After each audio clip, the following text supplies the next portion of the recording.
I'm Natasha Kirchuk, and thanks for joining us from our studios in Israel. Coming up in today's newscast, Donald Trump reaches out to the Palestinian president for the first time since taking office. Israelis mourn as a Jordanian killer is released from prison. And we hope you're dressed up, but it's going to be hard to compete with some of the Purim costumes we'll show you from Israel this year. Stay tuned for the latest news in Israel.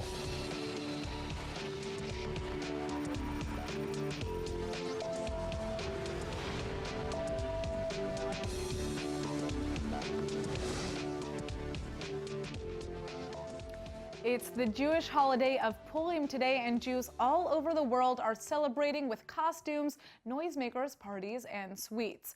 But the Prime Minister of Israel, Benjamin Netanyahu, has a slightly different holiday message than usual, and ILTV's Aaron Porras joins me with more on the story. Aaron. Thank you, Natasha. Yeah, the story goes that speaking at a synagogue on Saturday, the Prime Minister told dozens of young Jewish children that until today, the mission for the Persians is still to kill the Jews.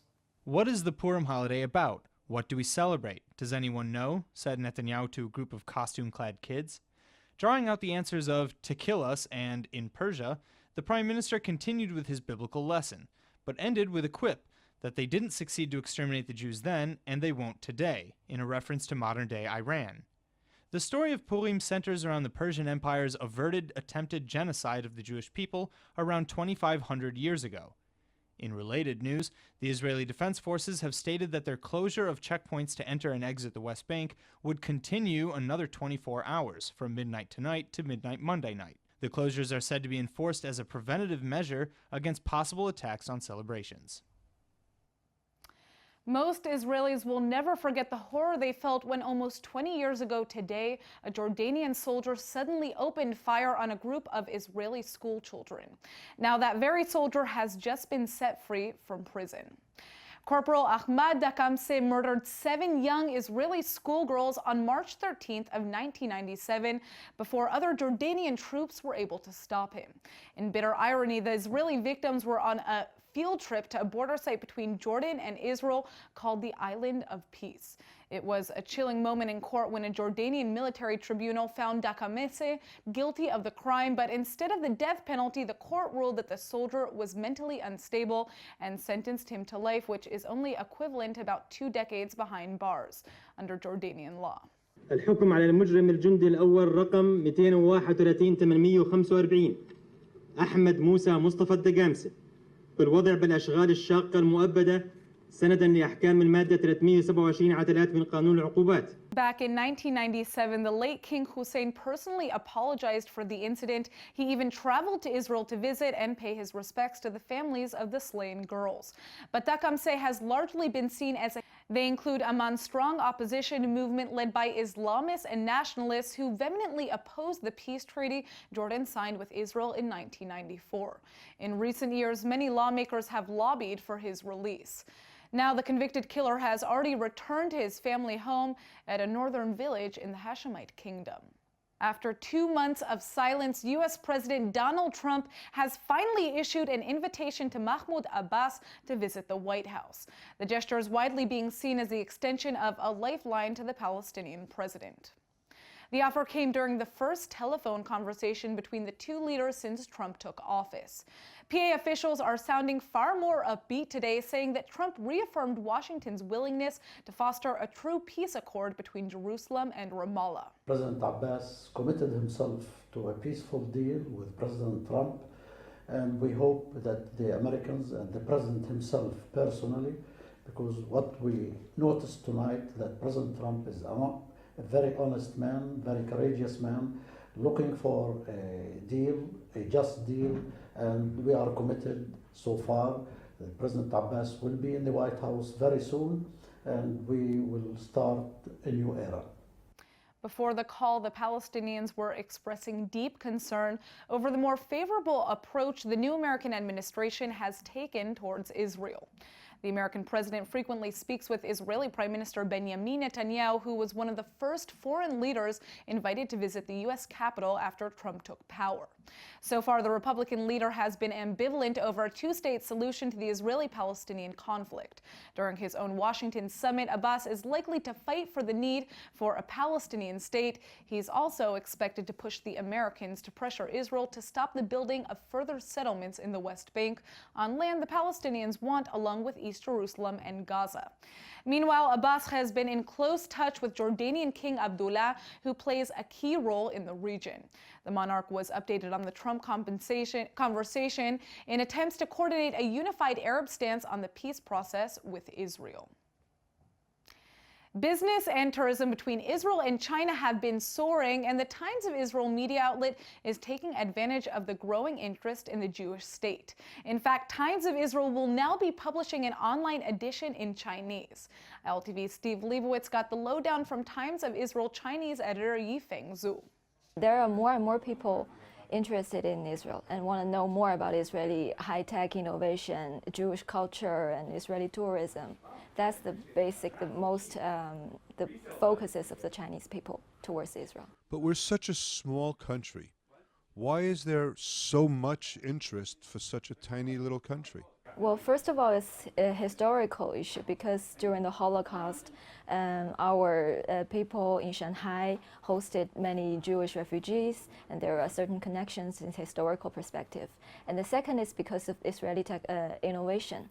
With China goes to the world buying more companies in Europe countries, in America, and they are beginning to look to other part of the world to see if there are other chances. While Israel is famous for its innovation in such a tiny country, it's kind of a myth for China. So we just wonder why such a tiny place can have so much production about innovation, and it's a mirror to reflect what China needs to do. So that's a perfect connection, I think. When we read the Times of Israel in English, most of the articles, or a large number of the articles, are about politics, they're about diplomacy, they're about issues of war and peace. Is it the same in the Chinese edition, or do you choose more about some of these issues that you've been discussing, like Startup Nation and about technology and so on? Our focus is high-tech innovation and China-Israel cooperation, like some Chinese companies buying Israeli companies or collecting funds to invest in Israeli companies. And the second focus is Israeli tourism, because there are new visa policy about China-Israel tourists, a 10-year visa. Our tourists going to China or the Chinese tourists coming to Israel? Mutual, 10 years. So Israel becomes the third country that gives such a visa policy towards China, which means there will be more and more people coming here. And the Minister of Tourism set a goal about that there will be 200,000 Chinese per year coming to Israel in the next 2 or 3 years. Do you think that overall the Chinese are sympathetic or not very sympathetic towards Israel? I think there are two extremes. For some people who really care about politics, they think Israelis are still occupying. But for some people who really love Jewish culture or they are interested in historical stuff, they think the Jewish nation is really brave and they're really smart. In general, there are more and more Chinese thinking Israel is a great country. So the Israeli image is getting better in Chinese media.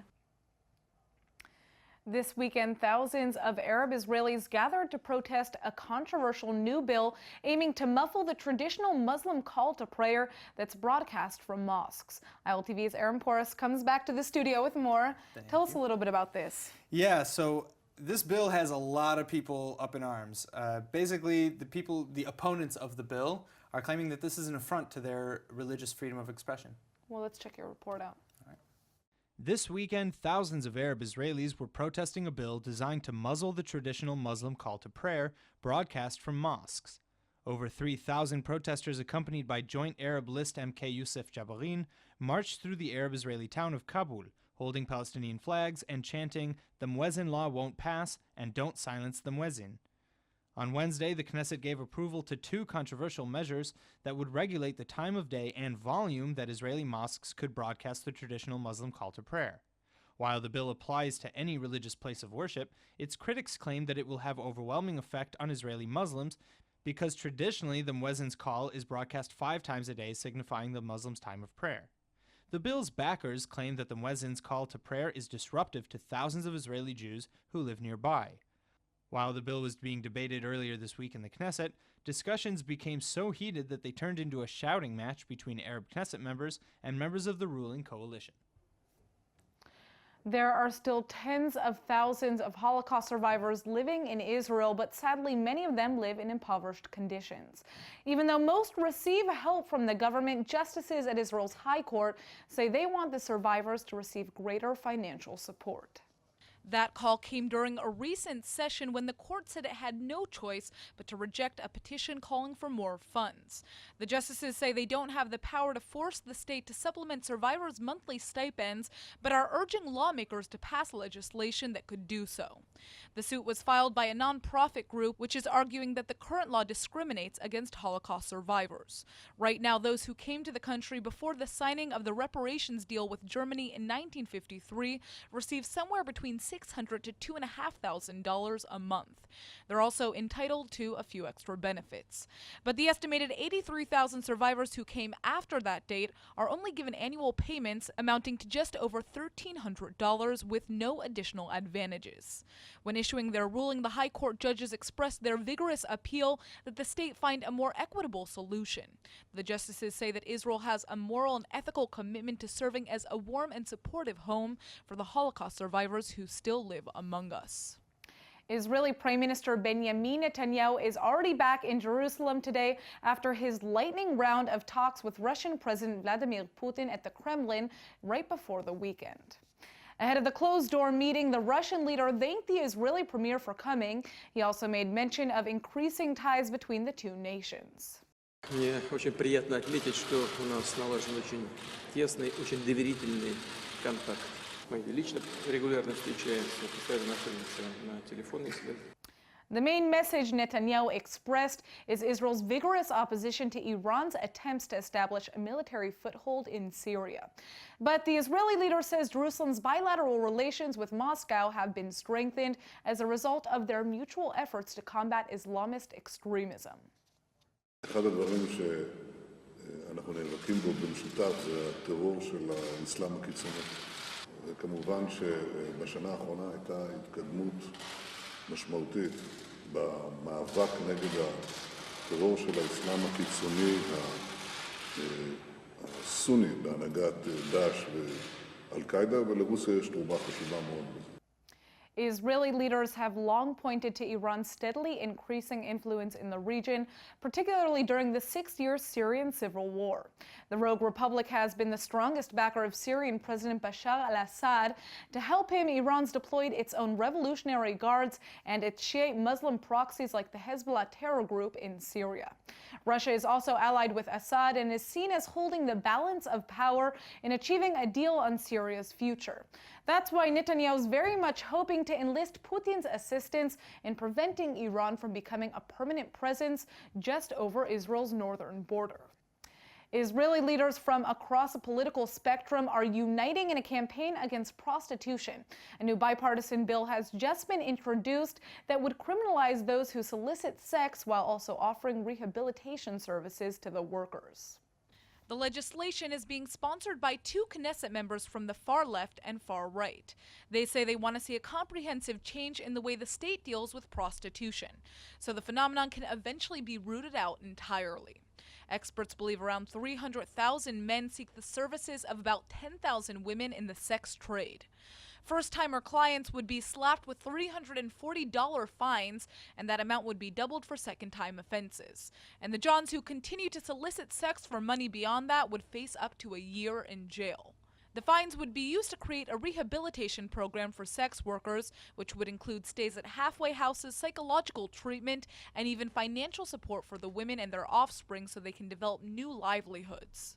The initiative is receiving unequivocal support from the Knesset as well as the public security minister, the National Israeli Police, and other government agencies, and a vote on the issue is expected in May. If you're a small business owner, entrepreneur, or you just have an idea that you want to get out there, you know how important having a sleek new app on the app market can be. But maybe it's too expensive or time-consuming to develop one. Well, one Israeli company has a solution for you. CEO and founder of Apps Village, Max Bluvban, joins me here in the studio today to tell us more about what his product can do for you. All right, Max, thanks for joining us. All right, thank you for having me. Okay, so tell us a little bit about what Apps Village does. So Apps Village takes your Facebook page and turns it into an app both for Google Play and the Apple Store within seconds. Today, every business has a Facebook page, has a web page, but the most strong channel to your customers is an app. Right, through the cell phone. Right. So what inspired you to come up with this product? So if you look about 15 years ago, a website was very expensive. You needed to be very, very techy. And then you had the coming up companies like WordPress, Wix, Webflow, and others. And today everyone has a website. But if you look on the app is challenging, as you said. And we found out that there's no solution that actually helps the business owner to have an app within seconds. A business owner is very expert in its own business, but is less expert in the technology. Right. So if you look there's only a thin layer of very big businesses that has an app. And now every business, from a cosmetic salon to boutique chains of clothing, can have an app now. All right, so I guess what I'd like to know is what is one of your favorite apps that has been created by the company? So we have a lot of apps, from nail salon, cosmetic salon, barbers, shoppings, real estate. But I want to give an example of some very exciting story. About a couple of weeks ago, a nail salon did a push notification of buy two, get one for free, okay, nail treatments. And she made about $1,000 for less than an hour. This is because she has an app that her customers downloaded, and she can sell through the app. So all those nail salons and the small businesses that no one thought that they will have an app one day, this is one of the main exciting things, that everyone has the access to the strongest channels. Amazing. Well, it seems like you guys have created something that's very, very useful for everybody. Thank you so much for coming in. Thank you for having me. More and more female volunteers want to join combat units in the Israeli army, and this week the Jewish nation will begin training the first young women in the military's tank division. After completing basic training at boot camp, 15 young women will be selected to take part in a special pilot program. The exercise is geared at assessing the recruits' abilities to carry out all the necessary duties as tank drivers, gunners, loaders, and ultimately commanders. And just like their male counterparts, the females would need to demonstrate proficiency at regular maintenance of the tanks. The plan's not without its detractors, though, including a few rabbis and skeptics in the armored corps. But the Israeli army is nevertheless welcoming the young women in units that were once restricted to men as part of a normal progression. If the program's deemed a success, the first all-female Israeli tank crews will start serving in defense of the nation on the Egyptian border as soon as the end of this year. All right, now turning to some more exciting news, but this time in sports. Israelis are celebrating because the Israeli baseball team, otherwise known as the Cinderella Squad, has just had another major victory at the World Baseball Classic in Tokyo today.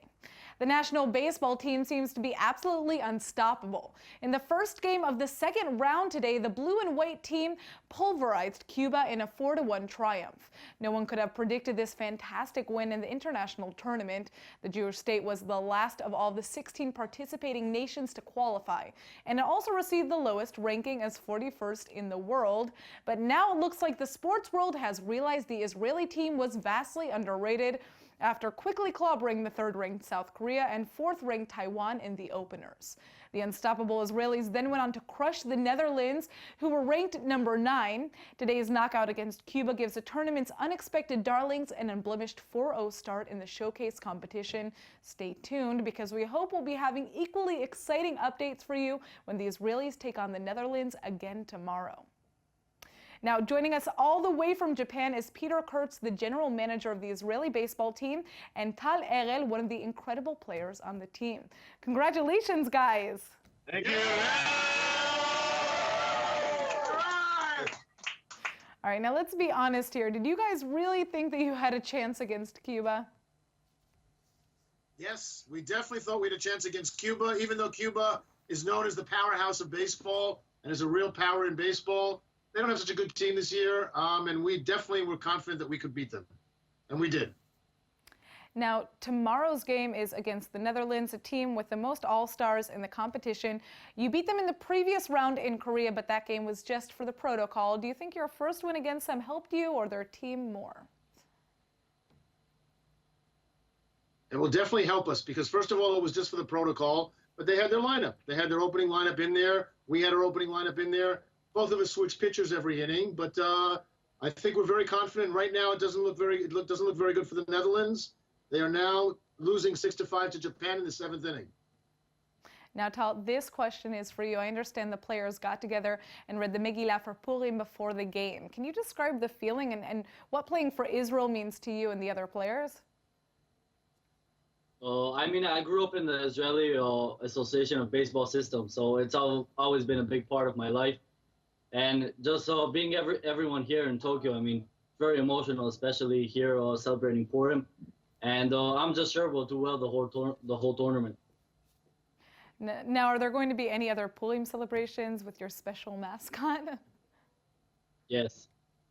Yes, the mensch on the bench has been a huge help, and he also helped us read the Megillah for Purim. He was also reading part of it.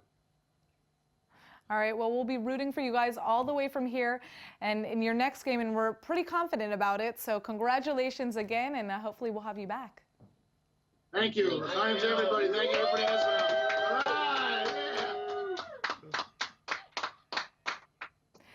Purim is one of the biggest holidays in Israel. I mean, you can literally feel the excitement in the air when you walk the streets of Tel Aviv, and this weekend was crazy.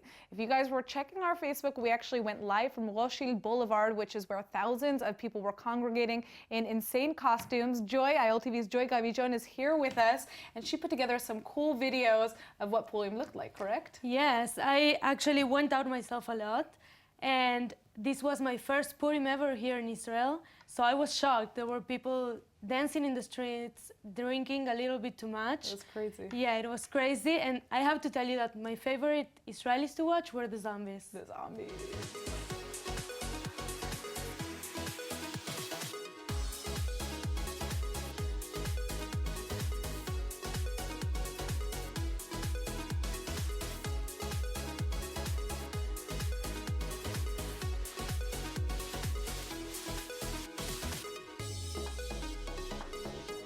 Now, Joy, I don't know if you heard about this, but a bunch of amazing students from Liberty University, the largest Christian school in the world, or university, came here to Israel, and they're touring around, and they're celebrating Purim with Holocaust survivors, 45 different Holocaust survivors. Wow, that's amazing. I know, it's beautiful. Let's check out the video.